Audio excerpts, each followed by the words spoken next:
నేటి సమాజంలో లగ్జరీగా బతకాలంటే డబ్బు కావాలి. చాలామంది తక్కువ సమయంలో ఎక్కువ డబ్బు సంపాదించి సొసైటీలో రిచ్గా లైఫ్ ఎంజాయ్ చేయాలని చూస్తుంటారు.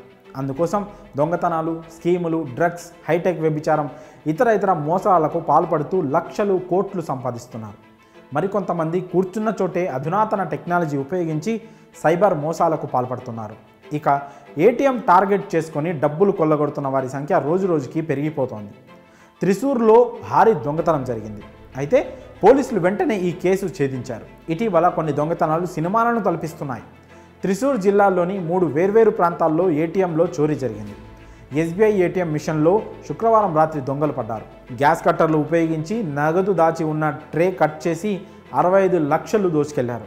దొంగలు సీసీ కెమెరాలను స్ప్రే పెయింట్తో కప్పారు. కాకపోతే 5 వ్యక్తులు ముఖాన్ని కప్పుకొని ఏటీఎం వైపు వెళ్తున్న దృశ్యాలు అందాయి. ఏటీఎంలో చోరీ జరిగిన విషయం తెలుసుకొని బ్యాంకు అధికారులు పోలీసులకు సమాచారం అందించారు. పోలీసులు ఫోరెన్సిక్ బృందం డాగ్ స్క్వాడ్తో ఘటనా స్థలికి చేరుకున్నాయి.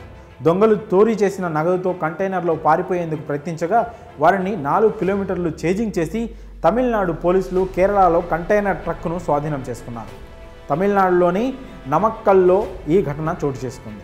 ఈ ఘటనలో పోలీసులతో జరిగిన ఎన్కౌంటర్లో ఒక అనుమానితుడు మృతి చెందగా మరొకరికి బుల్లెట్ గాయమైంది. గాయపడిన వ్యక్తిని చికిత్స కోసం కోయంబత్తూర్కు తరలించారు. ఈ ఆపరేషన్లో 2 తమిళనాడు పోలీసు అధికారులు సైతం గాయపడ్డారు.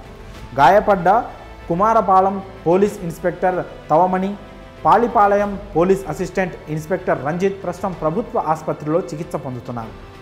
నిందితులు తమ కస్టడీలో ఉన్నారని నమక్కల్ పోలీస్ అధికారులు తెలిపారు. కంటైనర్లో దాచి ఉంచిన కారుని చెక్ చేయగా నోట్ల కట్టలు బయటపడ్డాయి. అరెస్టు చేసిన నిందితులను త్రిశూర్కు తరలించినట్లు పోలీస్ అధికారులు తెలిపారు. భారీ దొంగతనాన్ని ప్రాణాలకు తెగించి ఛేదించిన పోలీస్ అధికారులపై ప్రశంసల వర్షం కురిపిస్తున్నారు ఉన్నతాధికారులు. మరి ఈ ఘటనపై మీ అభిప్రాయాలను కామెంట్స్ రూపంలో తెలియజేయండి.